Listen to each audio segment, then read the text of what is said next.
Gretchen Barreto, naghanda ng napaka-engranding baby shower para sa kanyang anak na si Dominic at sa kanyang magiging apo.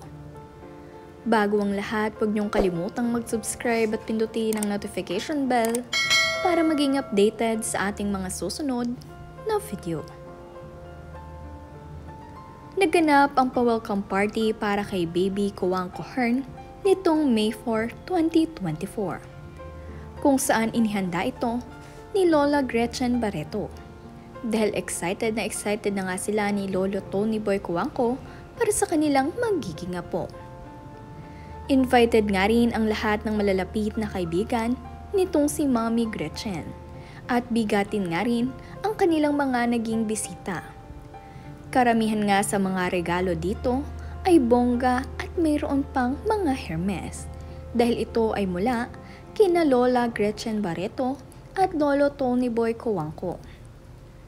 Pagdating nga nitong si Dominic dito sa kanilang bahay, ay labis itong na-surprise dahil ang daming bisita.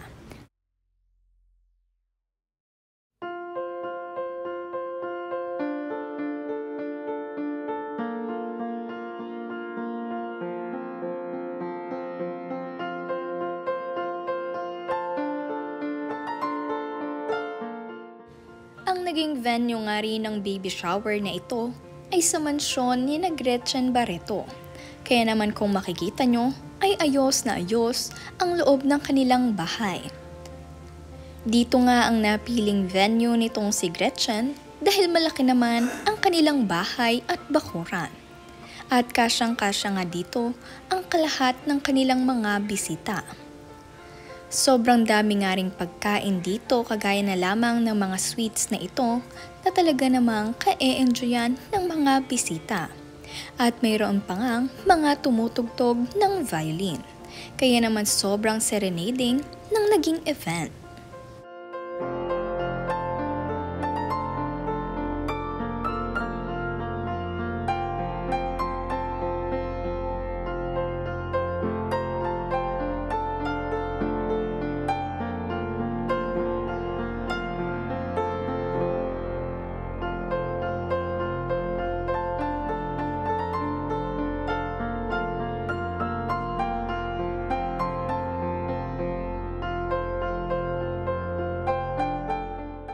Pagdating nyo nga dito sa mansyon ni na Gretchen at Tony Boy, ay mapapansin nyo na ang signage na Welcome Baby Kuwang Kohern, na kung saan pagpasok nyo nga rito sa main door ay sasalubungin kayo ni na Mommy Gretchen.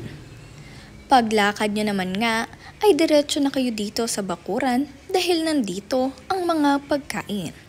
At ito naman ang mga inihanda at pinrepare ni Lola Greta.